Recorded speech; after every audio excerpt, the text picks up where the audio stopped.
আমরা শেয়ার স্ক্রিনে যাচ্ছি ক্লাসে।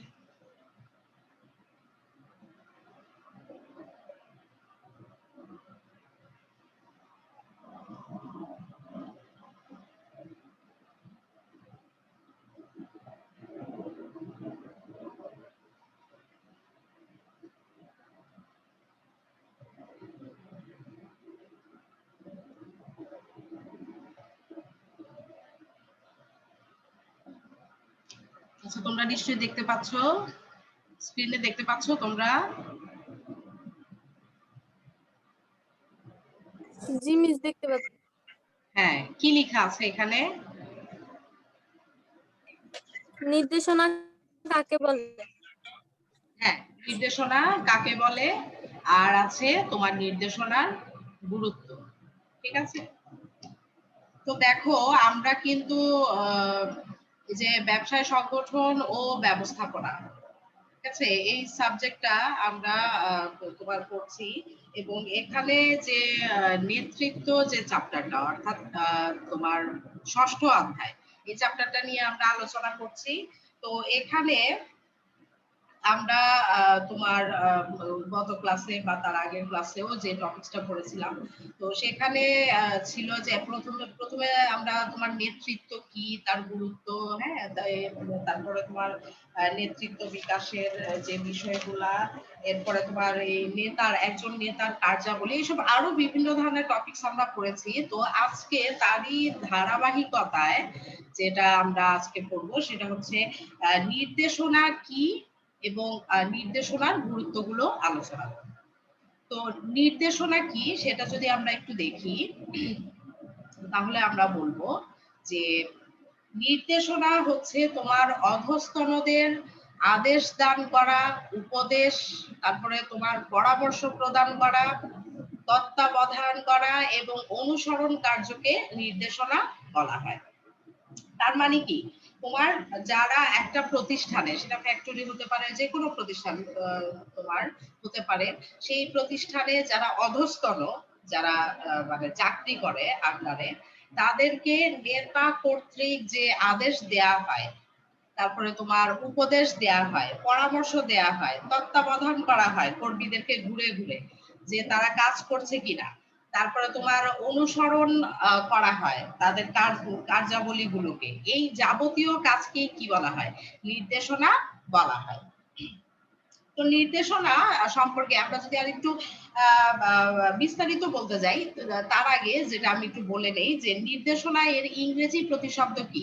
নির্দেশনা, হ্যাঁ, এর ইংরেজি প্রতিশব্দটা কি বলতে পারবা? নির্দেশনা ইংলিশ কি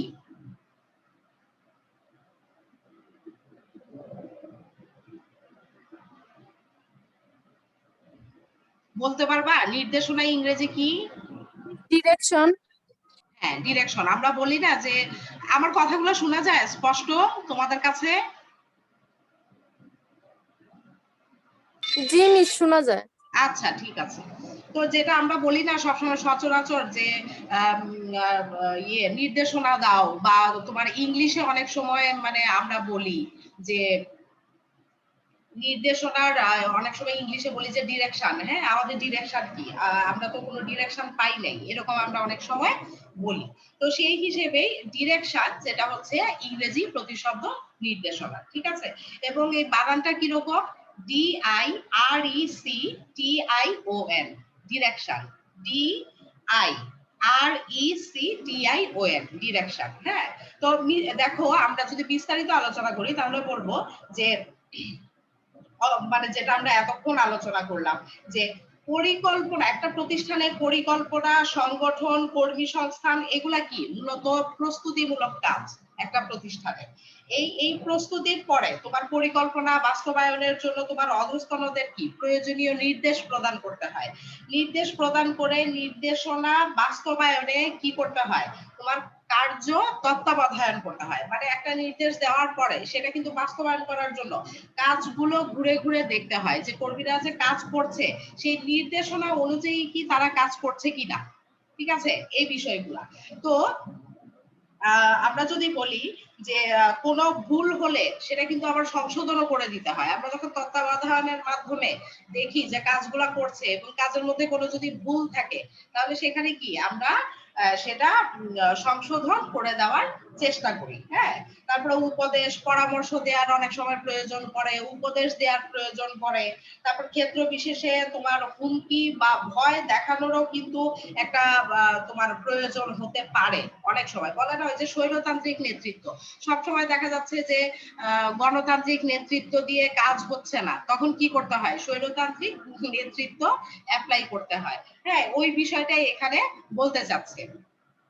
এরপরে দেখো, সর্বোপরি আমরা বলতে পারি যে একবারে শুরু থেকে শেষ পর্যন্ত তোমার মানে লেগে থাকতে হয় কাজে। হ্যাঁ, এবং কাজটা আদায় করে নিতে হয় শেষ পর্যন্ত।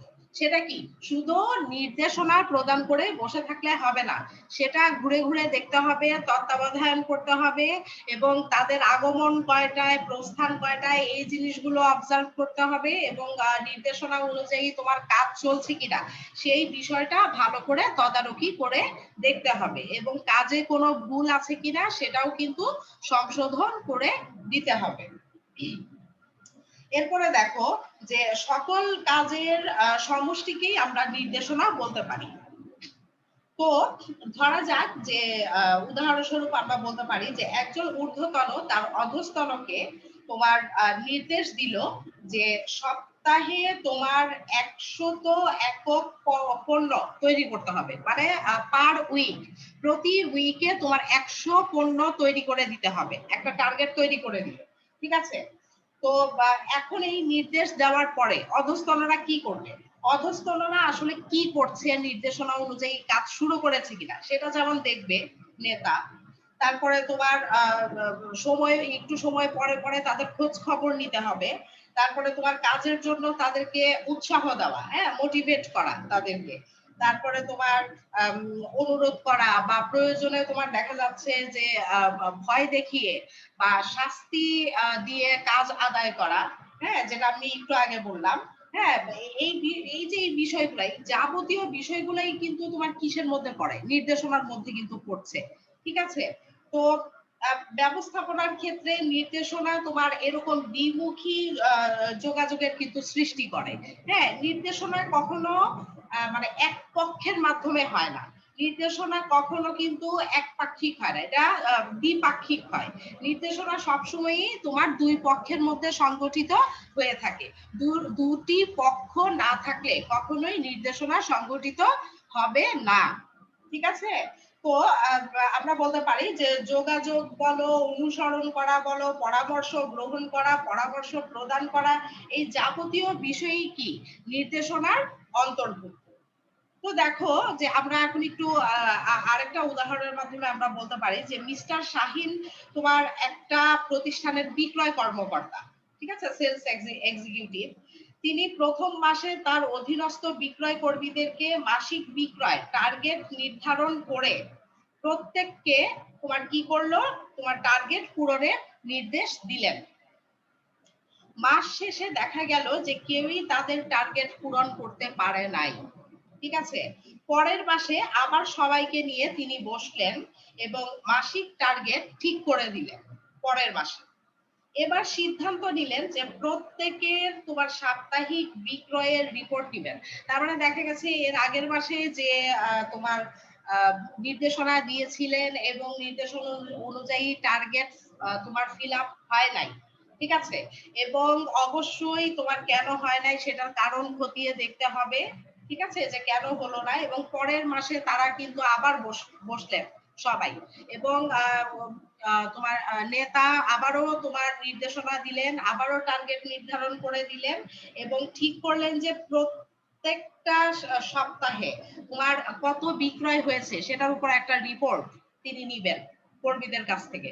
ঠিক আছে, এটা এক ধরনের তোমার এটা কিন্তু একটা ভালো একটা তদারকি তোমার।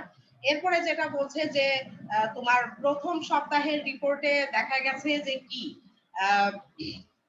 কেউ কেউ তোমার সন্তোষজনক ভাবে কাজ করলেও তোমার কেউ কেউ কি বেশ পিছিয়ে আছে, তারা কাজ করতে পারেনি।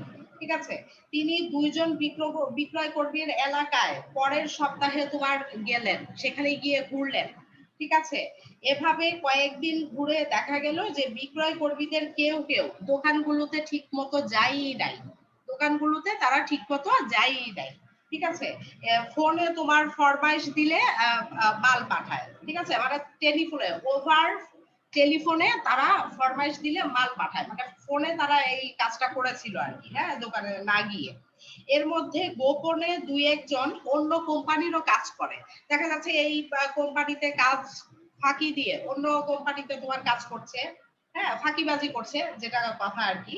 তো কয়েক মাস এভাবে খোঁজ খবর, তারপরে তোমার ঘোরাঘুরির কারণে দেখা গেল যে বিক্রয় তোমার যথেষ্ট বেড়েছে। তার মানে সরজমিনে যখন ফিল্ডে গিয়ে নেতা দেখলো তাদের কাজগুলো, তখনই কিন্তু তোমার ভুল ত্রুটিগুলো এবং বিভিন্ন ফাঁকিবাজি চলছে এই বিষয়গুলো কিন্তু ধরা পড়লো। এবং আস্তে আস্তে কি হলো, বিক্রয় কিন্তু বাড়তে লাগলো। হ্যাঁ, তো বিষয়টা হচ্ছে এরকম যে নির্দেশনাটা কিন্তু এভাবেই বাস্তবায়ন করতে হয়। ঠিক আছে। তো শুধু নির্দেশ দিলেই যে কাজ হয়ে যায় বিষয়টা আসলে তা না, তত্ত্বাবধান করতে হয়, খোঁজ খবর নিতে হয়, প্রয়োজনে পরামর্শ দিতে হয়, তারপরে যে সমস্যাগুলো সেগুলোকে উদ্ঘাটন করতে হয় এবং সেগুলোকে কি তোমার সমাধান করতে হয়।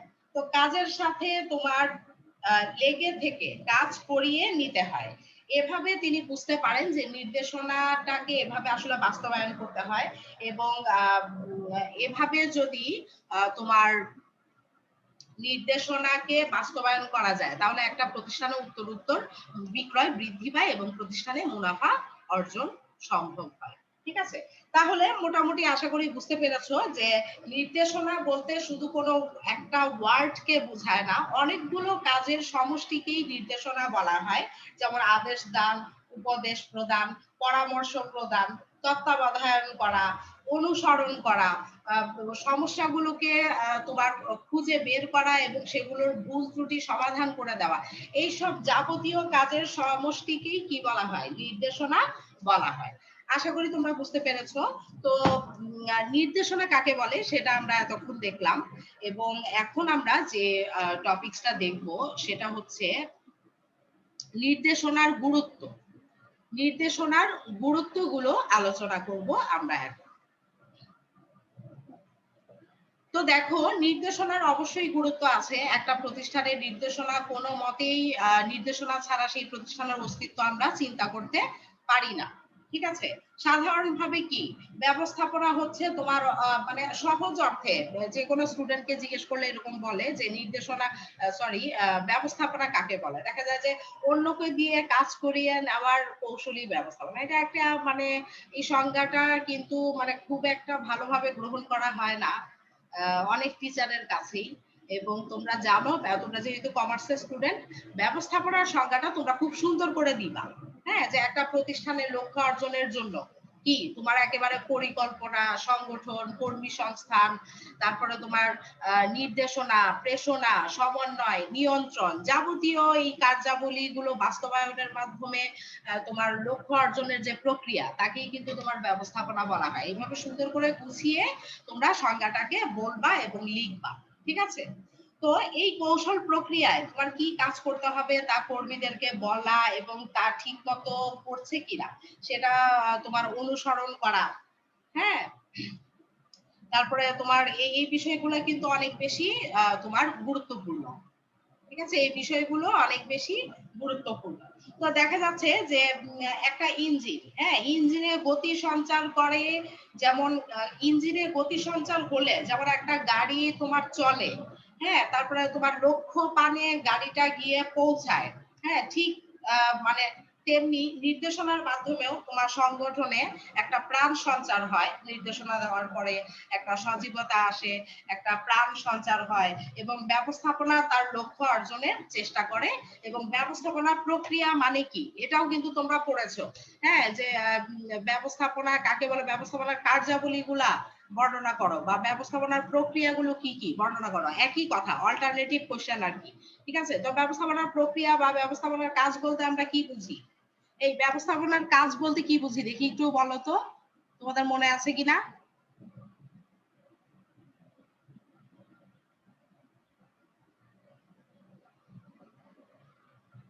ব্যবস্থাপনার কাজ কোনগুলা?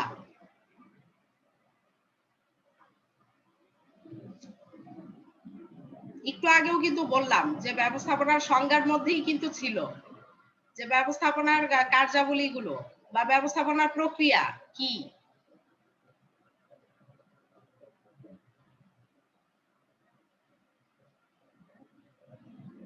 শুনতে পাচ্ছ আমার কথা?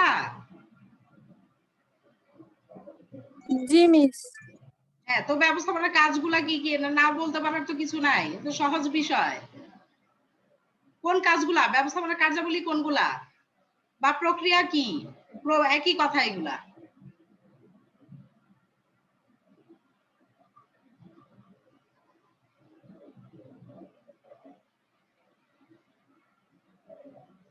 বলতে পারছো না? আজকে বাসায় গিয়ে আমি এক্সট্রা আরো পড়া দিচ্ছি। আজকে আজকে ব্যবস্থাপনা সরি তোমার হ্যাঁ যেটা আমরা বলছিলাম যে ব্যবস্থাপনা কাকে বলে এটা বাসায় গিয়ে আজকে পড়বা। আর ব্যবস্থাপনার কার্যাবলীগুলো কি কি বা ব্যবস্থাপনার প্রক্রিয়াগুলো বর্ণনা করো, এই প্রশ্নটা গিয়ে আজকে পড়বা অবশ্যই। ঠিক আছে, কারণ এটা কিন্তু খুব কমন একটা কোয়েশ্চেন, এটা না পারার কিছু নাই। ব্যবস্থাপনার কার্যাবলী মানেই হচ্ছে পরিকল্পনা, সংগঠন, তারপরে তোমার কর্মী সংস্থান, নির্দেশনা, প্রেষণা, সমন্বয়, নিয়ন্ত্রণ, এই কাজগুলা। কাজে এটা তো সহজ বিষয়। এই কমন কোয়েশ্চেন গুলা না পারলে কিন্তু কোথাও গিয়ে টিকতে পারবা না, এবং যে কোনো মানুষের কাছে গিয়ে কিন্তু কথা শুনতে হবে এই কমন কোয়েশ্চেন গুলা যদি না পারো। ব্যবস্থাপনার সংজ্ঞা প্লাস ব্যবস্থাপনার কার্যাবলী বা প্রক্রিয়া, যেটা আমি বললাম যে পরিকল্পনা, সংগঠন, এই যে 7টা কাজ বাসায় গিয়ে ভালো করে পড়বা এই দুটা কোয়েশ্চেন। ঠিক আছে, পড়াশোনা তো ভালো করে করছো না। এই কোয়েশ্চেনটার উত্তর তো পারা উচিত ছিল, এটা তো একবারে কমন কোয়েশ্চেন যে ব্যবস্থাপনার কাজগুলা কি কি।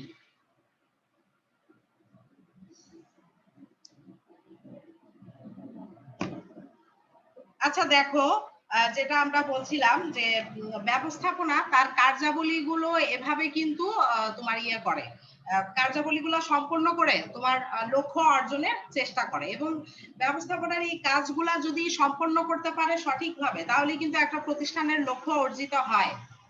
তাহলে আমরা নির্দেশনার গুরুত্ব যেটা আমরা পড়ছিলাম, নির্দেশনাও কিন্তু ব্যবস্থাপনার কার্যাবলীর মধ্যে একটা। নির্দেশনা কিন্তু ব্যবস্থাপনার কার্যাবলীর মধ্যে একটা কাজ। ঠিক আছে, নির্দেশনা। এখন এই নির্দেশনার কি গুরুত্ব আছে একটা প্রতিষ্ঠানে সেটা একটু দেখো। প্রতিষ্ঠানকে তোমার বাস্তবে রূপ দাও, এটা একটা কাজ। যেমন ধরো পরিকল্পনা হচ্ছে ভবিষ্যৎ কার্যক্রমের পূর্ব নির্ধারিত তোমার নকশা বা চিত্র, বা ভবিষ্যতে কি করতে হবে তা আগাম ঠিক করে রাখাকেই পরিকল্পনা বলা হয়। কোনো কার্যক্রম তোমার গ্রহণ করলেই হবে না, সেটা কখন কিভাবে শুরু হবে সেই জন্য তোমার কি করতে হয়, প্রয়োজনীয় নির্দেশনা ঊর্ধ্বতনদের পক্ষ থেকে দিতে হয়। অর্থাৎ নির্দেশনা ছাড়া আসলে পরিকল্পনা বাস্তবায়নের কোনো সুযোগ নাই। নির্দেশনা দিয়েই তোমার পরিকল্পনাকে বাস্তবায়ন করতে হবে। ঠিক আছে, তো তোমরা কিন্তু এখানে পরিকল্পনার সংজ্ঞাটাও দেখলা, এবং নির্দেশনার সাথে পরিকল্পনার কি সম্পর্ক, নির্দেশনা ছাড়া পরিকল্পনা তোমার বাস্তবায়ন করা যায় না। হ্যাঁ, এই বিষয়টা কিন্তু তোমরা বুঝতে পারলা। তারপরে নির্দেশনার আরেকটা গুরুত্ব আছে, সেটা হচ্ছে সংগঠনের চালিকা শক্তি। সংগঠনের চালিকা শক্তি। দেখো, সংগঠন হলো প্রতিষ্ঠানে নিয়োজিত উপায় উপকরণকে তোমার সঠিকভাবে একত্রিতকরণ বা তোমার সংহত করার প্রক্রিয়া। তার মানে একটা প্রতিষ্ঠানে তোমার মানবীয় উপকরণগুলো এবং অমানবীয় উপকরণগুলোকে একসাথে সংগঠিত করার প্রক্রিয়াকেই সংগঠন বলা হয়। সংগঠনে কিন্তু আরো বিষয় আছে, যেমন কি করা হয়। সংগঠন কিন্তু একটা প্রতিষ্ঠানের চালিকা শক্তি কেন, দেখা যাচ্ছে মানবীয় এবং অমানবীয় উপকরণগুলোকে একত্রিতকরণ করার পরে এগুলাকে বিভিন্ন ভাগে ভাগ করা হয়। ঠিক আছে, এবং দায়িত্ব কর্তৃত্ব এগুলোকে ভাগ করে দেওয়া হয় এবং বিভিন্ন কর্মীর মধ্যে বন্টন করে দেওয়া হয়। ঠিক আছে, এবং কে কাকে তোমার আদেশ করবে সেটাও কিন্তু ঠিক করে দেওয়া হয়, মানে কে ঊর্ধ্বতন কে অধস্তন এই বিষয়গুলা কিন্তু ঠিক করে দেয়া হয়। ঠিক আছে, এই জন্যই সংগঠন কিন্তু একটা ইঞ্জিনের মতো, মানে ব্যবস্থাপনার যে কার্যাবলী তার মধ্যে দ্বিতীয় কাজই হচ্ছে সংগঠন, পরিকল্পনার পরে দ্বিতীয় কাজই হচ্ছে সংগঠন। এবং এই সংগঠন খুবই গুরুত্বপূর্ণ একটা কাজ, এবং ইঞ্জিনের মতো, যেটাকে চালিকা শক্তি বলা হয় একটা প্রতিষ্ঠানের। তাই তোমার নির্দেশনা ছাড়া এই ইঞ্জিনে কখনোই কি গতি সঞ্চার হবে না। ঠিক আছে, কাজেই তোমার সংগঠনের সংজ্ঞাটা কিন্তু একটু ব্যাপক। সেখানে তোমার উপায় উপকরণগুলোকে একত্রিতকরণ করা এবং তোমার কে কার অধস্তন, কে কার ঊর্ধ্বতন, এগুলোকে ঠিক করে দেওয়া এবং দায়িত্বকে ভাগাভাগি বন্টন করে দেওয়া, কর্তৃত্ব বন্টন করে দেওয়া, ঠিক আছে, জবাবদিহিতা, এই বিষয়গুলো নিশ্চিত করা, ঠিক আছে, এবং তোমার বিভাগ উপবিভাগ এগুলোকে নির্ধারণ করে দেওয়া, এই যাবতীয় কাজগুলাই কিন্তু সংগঠন। ঠিক আছে, কাজেই এই সংগঠনটাকে বাস্তবায়ন করার জন্য কি লাগবে? অবশ্যই নির্দেশনা লাগবে। নির্দেশনা ছাড়া কি এই সংগঠনকে তুমি চালাতে পারবে না। ঠিক আছে, আচ্ছা, তারপরে দেখো ৩ নাম্বার, কার্য প্রবাহ সৃষ্টি। মানে কাজের যে একটা গতিশীলতা, কাজের যে একটা ফ্লো, হ্যাঁ, প্রবাহ, এইটাকে সৃষ্টি করা। যেমন ধরো প্রতিষ্ঠানের স্বাভাবিক কার্য প্রবাহ সৃষ্টিতে তোমার নির্দেশনা খুবই গুরুত্বপূর্ণ। পরিকল্পনার আলোকে ঊর্ধ্বতন অধস্তনদের উদ্দেশ্যে কি প্রতিনিয়ত তোমার আদেশ জারি করে, তারপরে নেতৃত্ব দেন এবং কার্য তত্ত্বাবধান করে। ঠিক আছে, এই ধরনের কাজ নিয়মিত এবং স্বাভাবিকভাবে প্রতিষ্ঠানে চালু থাকার কারণেই প্রতিষ্ঠানে অবিরাম এবং স্বাভাবিক কার্য প্রবাহ কি চলে থাকে। তার মানে এখানে বোঝাতে চাচ্ছে যে নির্দেশনা যদি না থাকে তাহলে কিন্তু কার্য প্রবাহ সৃষ্টি হবে না। ঊর্ধ্বতন অধস্তনদের উদ্দেশ্যে যেরকম আদেশ দিচ্ছে, নেতৃত্ব দিচ্ছে, তত্ত্বাবধান করছে, হ্যাঁ, এই কাজগুলো নিয়মিত এবং স্বাভাবিকভাবে প্রতিষ্ঠানে যদি চালু রাখতে হয় তাহলে সেইখানে কিন্তু অবশ্যই নির্দেশনা আগে দিতে হবে। ঠিক আছে, কারণ কিসের উপরে ভিত্তি করে কাজগুলো চলবে? অবশ্যই নির্দেশনার উপরে ভিত্তি করেই কাজগুলো চলবে। এরপরে দেখো ৪ নাম্বার যেটা, সেটা হচ্ছে কর্মীদের আচরণ নিয়ন্ত্রণ। কর্মীদের আচরণ নিয়ন্ত্রণ। দেখো, নির্দেশনার মাধ্যমে শুধু তোমার আদেশই কিন্তু দেয়া হয় না, তত্ত্বাবধানও করা হয়। ঠিক আছে, এর ফলে কর্মীরা কখন কিভাবে কোন কাজ করতে হবে সেটা যেমন জানতে পারে, ঠিক তেমনি কাজে কোনো ফাঁকি তারা দিতে পারে না, কারণ একটা রুটিন ওয়াইজ সেখানে কাজ করা হয়। ঠিক আছে, সুষ্ঠু নির্দেশনার ফলে অধস্তনদের কি আচরণ নিয়ন্ত্রণ হয় এবং প্রতিষ্ঠান কি উপকৃত হয়। কাজেই কর্মীদের যে তোমার মুভমেন্ট, কর্মীদের যে আচরণ, সেটা নিয়ন্ত্রণ করার জন্য অবশ্যই নির্দেশনা লাগবে। নির্দেশনা অনুযায়ী কর্মীরা কাজ করবে, এখানে সেটাই বোঝাতে চাচ্ছি।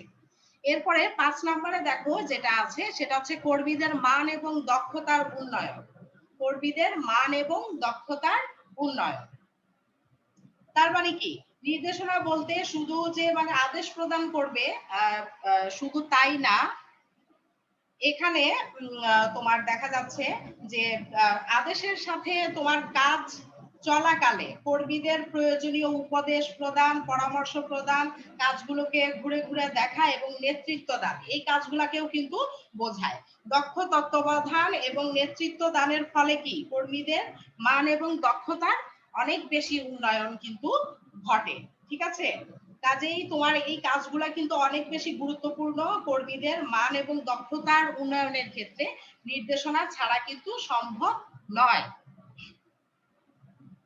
আচ্ছা, এরপরে তোমার যেটাকে বোঝাচ্ছে ৬ নাম্বার, সেটা হচ্ছে গতিশীল নেতৃত্ব।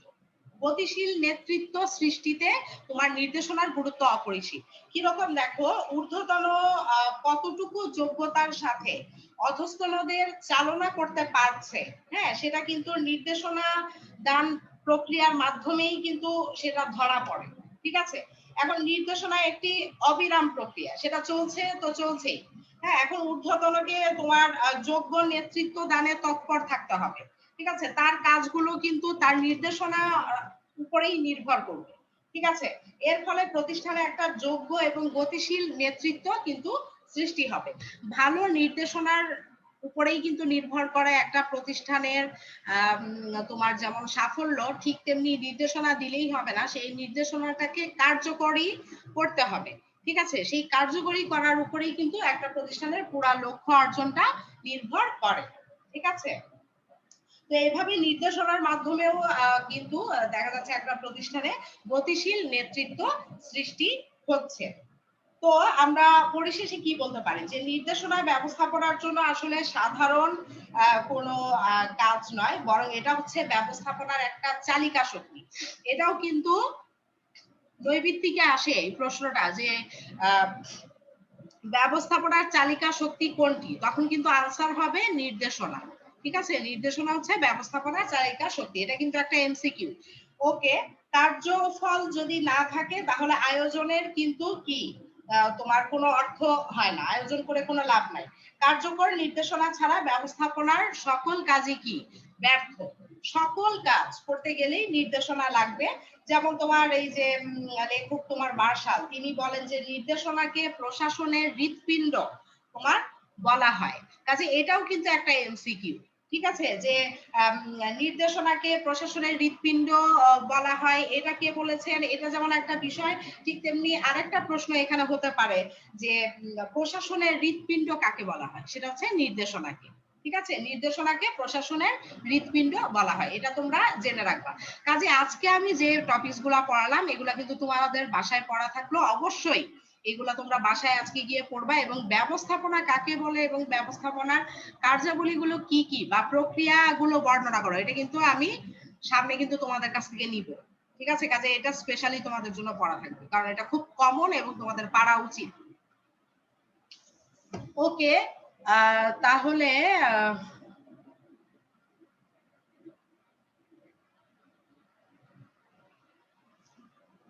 আচ্ছা, আশা করি তোমরা বুঝতে পেরেছো আমি আজকে যে টপিকস গুলো পড়াইলাম, এবং নির্দেশনা কাকে বলে, নির্দেশনার গুরুত্ব, আর যেটা আমি একটু আগে বললাম যে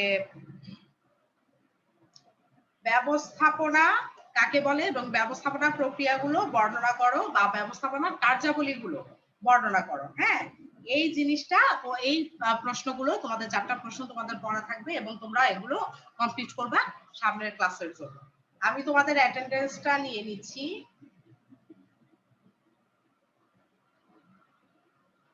মিস, আমাদের কি হোম সায়েন্সের কোনো অ্যাসাইনমেন্ট দিবে? হ্যাঁ, আমাদের কি কোনো হোম সায়েন্সের কোনো অ্যাসাইনমেন্ট দিবে? কথা আসলে বোঝা যাচ্ছে না, সাউন্ড খুব কম।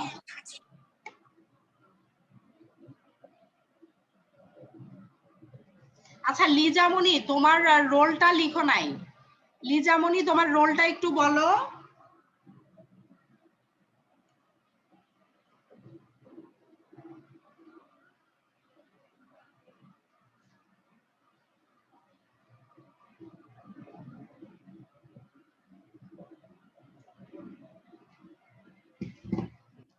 আচ্ছা আচ্ছা, দাঁড়াও, আমি তাহলে এটা নিয়ে নিই আমি।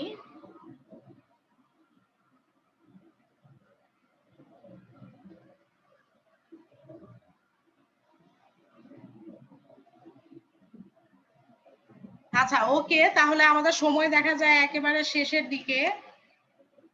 যেটা বলছিলাম যে তাহলে এগুলো পড়া থাকবে এবং তোমরা বাসায় এগুলো ভালো করে কমপ্লিট করো, আর সবাই চেষ্টা করবা যাতে একবারে সবাই একজনও বাদ না থাকে, সবাই ক্লাস করার জন্য। ঠিক আছে, বুঝতে পেরেছো আমার কথা সবাই?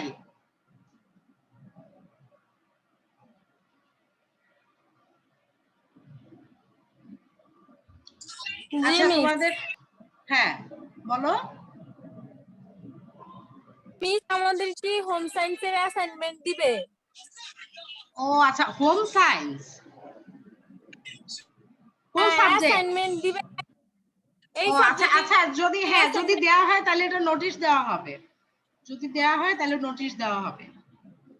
ঠিক আছে, আচ্ছা হ্যাঁ, তো তোমরা মানে উত্তর সব নোটিশের মাধ্যমেই তোমরা জানতে পারবা। ঠিক আছে, অসুবিধা নাই, টেনশনের কিছু নেই। আচ্ছা তাহলে তোমাদের সাথে আমার ক্লাস এই পর্যন্তই, সময় একেবারেই শেষ। যেগুলো পড়া দিলাম সেগুলো ভালোভাবে কমপ্লিট করবা। তোমরা তাহলে ভালো থাকো, আজকে তাহলে এই পর্যন্তই। আল্লাহ হাফেজ। আল্লাহ হাফেজ।